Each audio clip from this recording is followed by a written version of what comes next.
Jumpa lagi di Back to BDM. Hari ini saya kedatangan seorang tamu, sahabat saya, seorang ahli hukum tata negara yang masih berusia muda dan pikiran-pikirannya progresif. Dia sedang menyelesaikan PhD-nya di Seattle University. Mungkin Anda juga sudah tahu ya, karena dia juga aktif di dunia media sosial, termasuk di podcastnya milik Sekolah Tinggi Hukum Jentera. Dia adalah Bivitri Susanti. Bib, gimana kabar? Baik, makasih Mas Kapan Budiman. selesai doktornya? Diupayakan mengurus administrasinya dulu. Hmm, Nih karena ada sedikit masalah. Supervisorku itu pindah dari itu University of Washington di oke. Seattle, terus pindah ke Australia. Jadi Mhm. dari Amerika dia pindah ke Australia. Jadi memang ada sedikit inilah yang harus diurus. Entah bagaimana caranya supaya tetap bisa lulus dari Washington. Oke ya, saya akan berbincang banyak hal soal karut-marut dunia hukum di Indonesia. Termasuk saya akan bahas lebih dalam soal tulisan Bibip di Harian Kompas yang terbit pekan lalu yang berjudul Atas Nama Pembangunan. Ya. Itu juga dibahas di sejumlah perbincangan di WAG, di WhatsApp Group maupun juga di media sosial. Ada satu artikel Anda yang menarik ya, yang menyebutkan demokrasi ini seperti cangkang. Apa yang Anda maksud sebetulnya? Iya, ibaratnya cangkang demokrasi kita ini dari luarnya ada. Ya, Oke. sebagai cangkang kan begitu ya Hmm. nature-nya. Dia ada dan mungkin juga bagus kelihatannya, Hmm. tapi dalamnya itu kosong sebenarnya. Hmm. Nah, jadi yang ingin saya katakan adalah dia tidak ada nilai-nilai di dalamnya. Jadi demokrasi yang substantif, yang kita bayangkan demos, yang rakyat gitu Hmm. ya, yang sebenarnya punya kuasa dan lain sebagainya, itu tidak ada sesungguhnya. Yang ada adalah cangkangnya dalam arti kita datang ke TPS setiap 5 tahun sekali, ya kita kalau ibaratnya ada check mark kan kita oke, banyak orang datang ke TPS setiap 5 tahun. Tidak ada kerusuhan waktu pemilu. Jadi kelihatannya baik-baik saja. Terus oh ya ada apa namanya pembahasan undang-undang di DPR, ketok Hmm. palu tidak, ketok palu semua rapi begitu ya dari segi prosedur. Tapi dalamnya itu kosong karena tidak ada value soal demokrasi dan terutama ya tentu saja kita bicara keadilan, kesejahteraan warga begitu ya. Itu jarang sekali dibicarakan di ruang-ruang politik formal. Apa yang terjadi? Yang salah apa sebetulnya? Ya, saya kira kualitas politisi kita ya, Hmm. yang tentu saja akan ada kaitannya dengan sistem pemilu kita juga kalau Hmm. mau dilacak begitu Hmm. ya. Misalnya, kalau kita berbicara kualitas legislator yang kita pilih, kan idealnya kita akan berkata, oh nanti legislator yang akan memutuskan katakanlah undang-undang, saya beri contoh saja yang sedang dibahas, undang-undang tentang tindak pidana kekerasan seksual. Oke. Nah, tapi kenyataannya setiap legislator itu tidak punya otonomi atas pendapatnya sendiri. Hmm. Dia akan dikontrol oleh fraksi. Hmm. Dan siapa yang mengontrol fraksi biasanya adalah elit politik di partainya masing-masing. Hmm. Nah, kita tahu kita punya masalah laten soal partai politik yang juga tidak demokratis kan. Ada yang ketuanya itu sudah berpuluh-puluh tahun, ada yang seperti perusahaan keluarga begitu ya. Sehingga ada kecenderungan juga masuklah di sini yang kita sebut dengan oligarki yang akan bertransaksi dengan elit politik partai ini. Dan akibatnya semua pengambilan keputusan di DPR itu sebenarnya dikontrol oleh elit yang sudah kong kali kong dengan oligarki ini.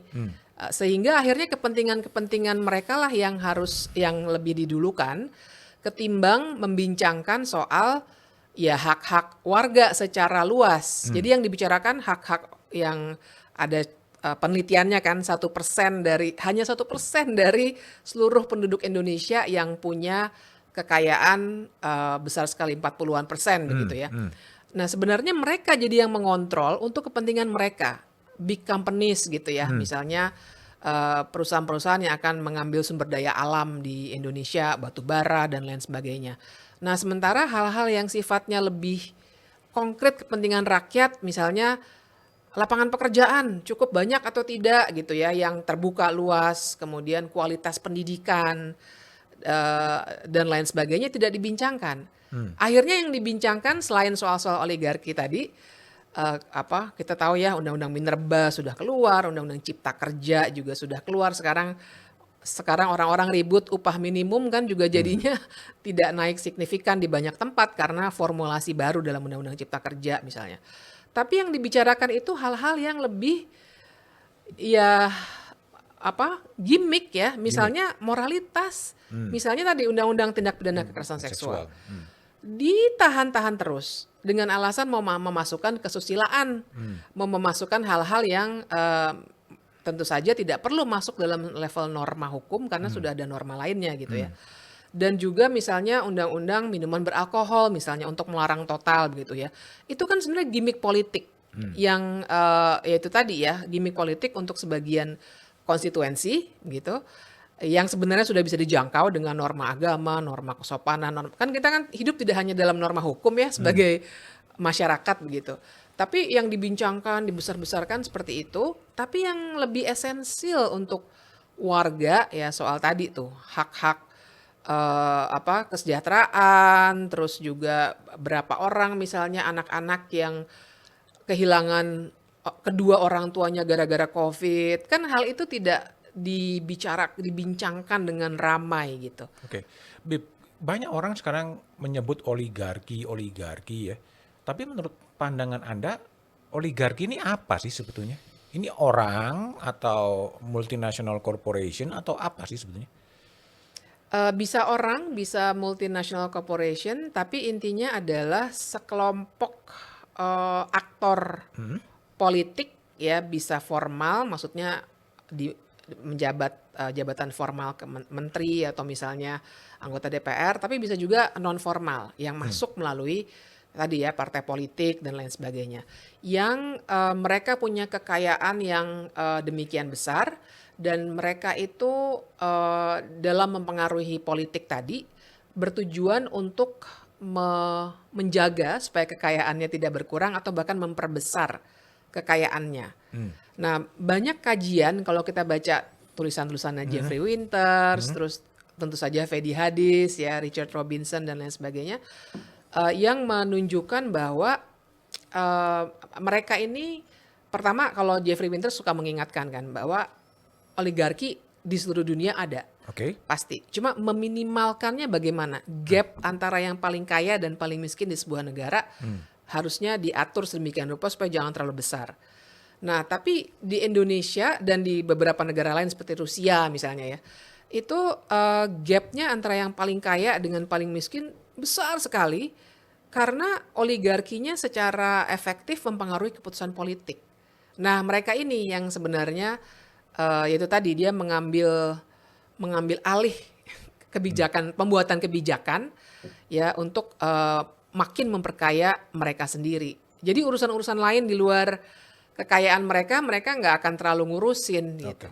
Ini gejala berkuasanya oligarki atas 360 juta rakyat. Ini gejala yang sekarang makin mencengkeram atau dari dulu sebenarnya sudah ada? Kalau kita baca yang khusus Indonesia, yaitu tadi tiga-tiganya ya, Fedi Hadis maupun Jeffrey Winters, Richard Robinson. Tapi saya ingat sekali ada satu catatan dari Fedi Hadis bahwa tumbuhnya oligarki yang subur sekali di Indonesia memang pada masa Orde Baru. Pada masa Orde Baru. Ya, jadi ini memang bukan fenomena yang sama sekali baru, tapi memang bertumbuh ya, terutama di masa Orde Baru ketika memang Soeharto membentuk lapisan masyarakat yang akan mempercepat pembangunan yang ia inginkan gitu. Jadi tumbuhlah di sini dengan subur. Kemudian waktu reformasi 98 mulai karena terbuka ya ruang demokrasinya, mungkin kita masih merasa baik-baik saja. Nah, cuma nih berapa tahun kita Mas setelah reformasi? 98 sampai 2002 hampir 24 ya, 23 ya. 23 tahun setelah reformasi. Nah, ternyata mereka malah menguat gitu ya, melalui Oke. partai-partai politik kalau menurut saya, karena kita abai Hmm. terhadap ketentuan aturan main partai Hmm. politik. Kita rame di, wah sistem pemilu harus begini, apa namanya, bahkan kita sampai meributkan kotak suara Hmm. misalnya gitu Hmm. ya. Hmm. Tapi kita abai terhadap fakta bahwa partai politik ini belum pernah betul-betul diatur, aturan mainnya kita rombak supaya mereka secara di dalamnya juga demokratis gitu. Hmm. Tidak seperti perusahaan keluarga begitu ya, Hmm. gitu. Jadi sebetulnya ini gejala yang sudah lama Ya. sempat menjadi minimal dan sekarang lagi ada menguatnya kembali oligarki. Iya, dan mungkin bukannya menjadi minimal sih, tapi dia agak lay low Lay sedikit low. ya.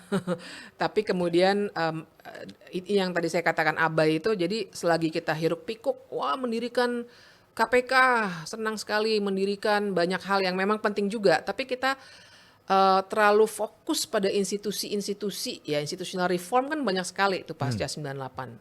Eh, Sementara para aktor ini, sementara kita hiruk pikuk institutional reform, mereka membangun jaringan yang kuat, jaringan aktor. Sehingga 20 tahun kemudian KPK-nya dibunuh gitu kan. Karena menurut saya KPK itu salah satu bentuk dari bagaimana mereka menguasai keputusan politik. KPK sudah dianggap terlalu berbahaya untuk mereka, sudah saatnya untuk dibunuh begitu. Anda menggunakan istilah dibunuh, padahal kan masih banyak juga sebenarnya OTT yang dilakukan oleh KPK ini semacam apa? Semacam kamuflase atau cara dia untuk kembali meraih public sympathy atau seperti apa? Iya, saya merasa dia sudah tidak seefektif dulu, itu pasti. Kalaupun ada OTT, satu dari segi kuantitas itu sudah sangat menurun kalau dibandingkan dengan tahun-tahun sebelumnya ya. Dan kemudian kedua, kita juga mesti melihat kualitasnya. Tadi kualitasnya pun kalaupun OTT ada beberapa, tapi follow up kasusnya baik atau tidak, dibocorkan atau tidak misalnya ya. Eh, Sehingga akhirnya OTT-nya itu buat saya sebagai gimmick ya, karena KPK Gimik. kan harus dilihat secara keseluruhan. Nah, secara keseluruhan dia udah runtuh. Bayangkan dulu tuh kita mau neraktir temen kita yang di KPK kan nggak bisa misalnya kan.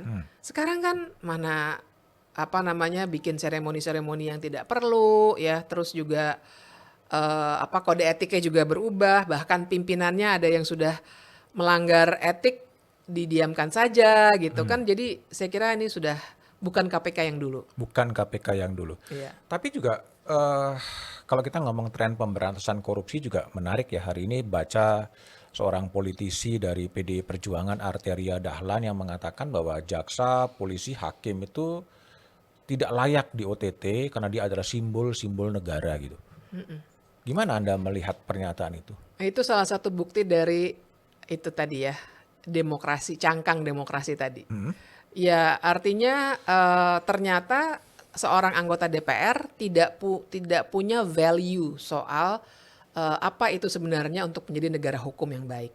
Negara hukum yang baik itu kan tidak sekedar mendewa-dewakan aparat penegak hukum. Justru prinsip negara hukum bilang siapa saja yang melanggar hukum, meskipun dia adalah presiden misalnya, apalagi aparat penegak hukum, tetap harus kena, nggak ada yang harus dilindungi dari itu, gitu. Jadi buat saya itu contoh konkretnya dari cangkang demokrasi tadi. Ia adalah seorang yang dipilih secara demokratis kan, dia dipilih sah melalui pemilu, bukan bukan PAW juga begitu ya. Tapi ternyata value dia sendiri nggak punya soal apa yang harusnya dimaknai sebagai pemberantasan korupsi. Tapi ada juga seorang bupati gitu kan yang kemudian videonya viral di mana-mana. Dia bilang kalau sebelum ada OTT kasih tahulah kami ini agar kami bisa memperbaiki diri. Kalau memang nekat ya tetap ditangkap. Ini apa? Ini menyangkut sebuah mindset Ya. berpikir atau apa sebetulnya? Mindset berpikir yang saya senang sekali membuat judul tulisan di Kompas itu atas nama pembangunan. Oke. Karena saya seringkali soalnya nyeletuknya gitu, ini atas nama pembangunan kok kayak gini. Jadi paradigma cara berpikir ya, jadi paradigmanya Arteria maupun pernyataan Bupati tadi kan, cara berpikirnya adalah yang penting semuanya lancar urusan pembangunan. Ya, masalah itu ada sogok-sogoknya dikit. Dulu ada istilah korupsi itu oli Oleh pembangunan ya. pembangunan.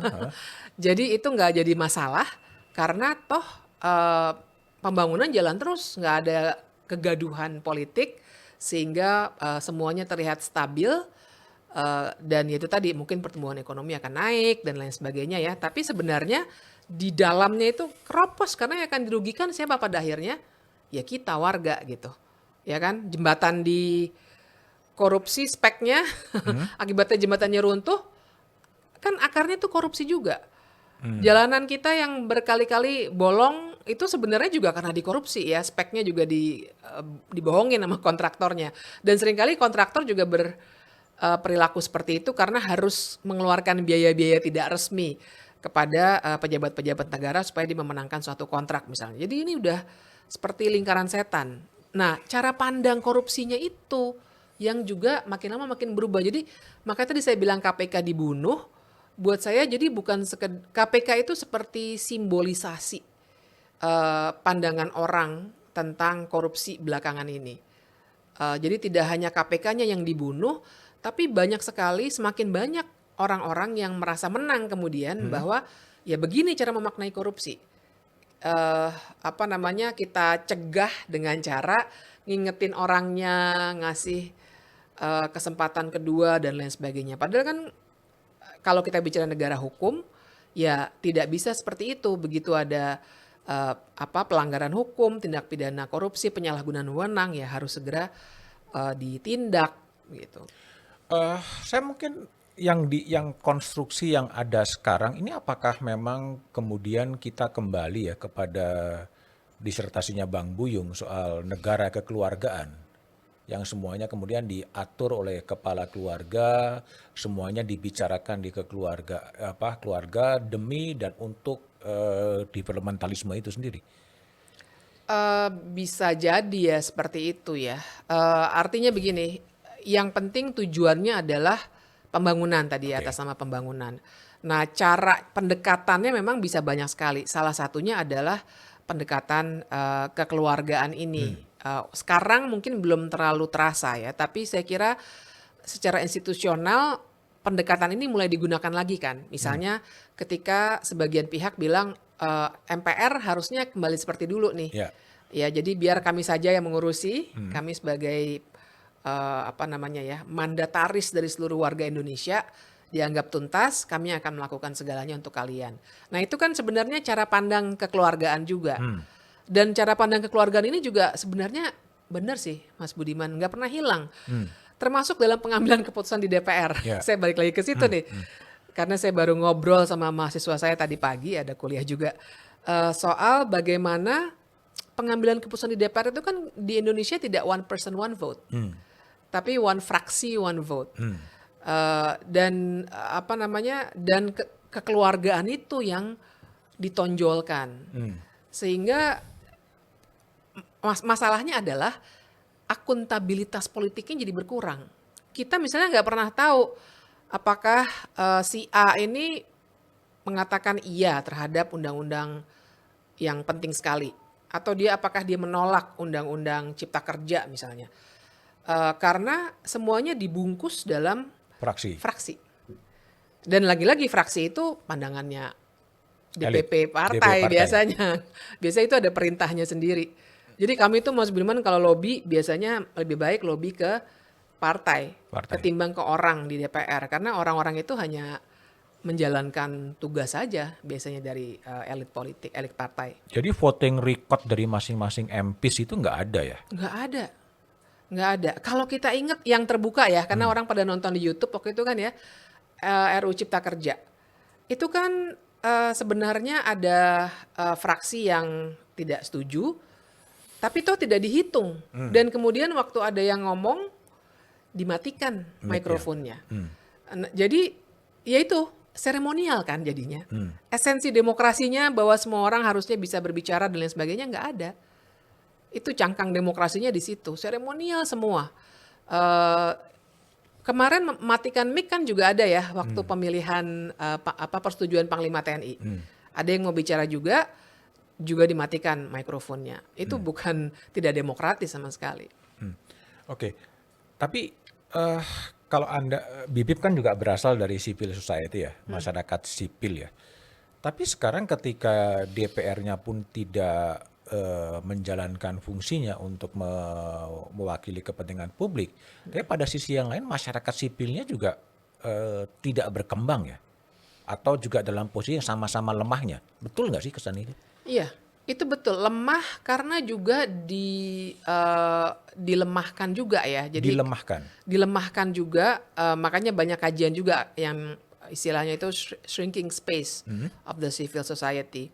Dilemahkannya itu paling tidak misalnya kalau lewat peraturan perundang-undangan, undang-undang ormas ya, yang menekan sekali, bahkan kemarin sempat ada pernyataan dari Menko Pak Luhut, Pak Luhut. katanya mau mengaudit Audit. ya LSM-LSM yang menyatakan hal yang tidak benar menurutnya. Apakah itu bisa dilakukan? Sebenarnya tidak bisa gitu. Tapi bisa jadi akan ada kerangkanya karena undang-undang ormas memungkinkan intervensi yang besar kepada NGO, karena ormas ini wadah sebenarnya salah kaprah kan. Ormas itu di wadah politik bagi segala jenis organisasi non pemerintahan, mulai dari ormas seperti NU dan Muhammadiyah sampai NGO yang kita kenal seperti ICW, Kontras dan lain sebagainya. Sehingga lebih mudah dikontrol kalau dalam satu pot yang bernama ormas itu. Nah, dikontrol satu itu ya melalui peraturan perundang-undangan, tapi juga dikontrolnya melalui judicial harassment. Seperti yang kita tahu, Pak Luhut sendiri sudah menggugat perdata dan melaporkan dengan undang-undang ITE 2 aktivis gitu ya, Fathia dan Haris misalnya. Pak Muldoko juga begitu terhadap peneliti ICW. Jadi dari segala cara itu dikecilkan. Plus satu lagi sebenarnya Mas Budiman, fenomena bahwa cukup banyak organisasi ataupun aktivis yang juga direkrut ke pemerintahan. Intensi kawan-kawan itu baik ya untuk bisa membantu dari dalam, melakukan perubahan dari dalam. Tapi akibatnya itu membuat pandangan di kalangan civil society sendiri terbelah gitu. Ya kan kita tahu banyak aktivis yang sudah masuk di KSP dan lain sebagainya. Masuknya sejumlah aktivis di KSP, kalau ketemu ke KSP kan hampir semuanya aktivis-aktivis tuh. Ada aktivis HAM, ada aktivis korupsi, Betul. semuanya berada di sana.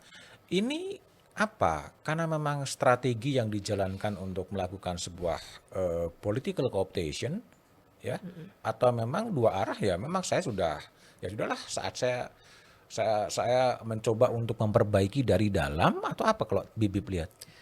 Saya mencoba melihatnya secara positif dulu dari kawan-kawan saya yang juga masuk ke sana, yang percaya bahwa bisa memperbaiki dari dalam. Oke. Tapi masalahnya adalah ternyata tidak ada intensi dari pemerintahan sebenarnya Oke. untuk melakukan perubahan yang substantif tadi gitu. Maksud saya begini, dulu karena Pak Jokowi memang bukan dari kalangan elit kan dulunya lah, tumbuhnya bukan dari kalangan elit. Sehingga kita punya kepercayaan yang demikian besar pada Pak Jokowi. Tapi sehingga kita lupa bahwa sesungguhnya Pak Jokowi itu juga punya jaringan di luarnya yang juga adalah pelanggar HAM, bagian dari oligarki dan lain sebagainya, yang tentu saja tidak akan bisa membuat ruang bagi kawan-kawan kita yang sudah join itu untuk membuat perubahan yang signifikan. Kalaupun ada, akhirnya sifatnya sangat ya itu lagi ya, prosedural aja. Ya misalnya pembagian sertifikat misalnya gitu ya, dalam rangka reformasi agraria. Tapi di saat yang sama cukup banyak kan orang-orang yang tetap tanah adatnya diambil untuk kepentingan korporasi. terus penggusuran untuk pembangunan juga digusurnya dengan cara yang tidak manusiawi.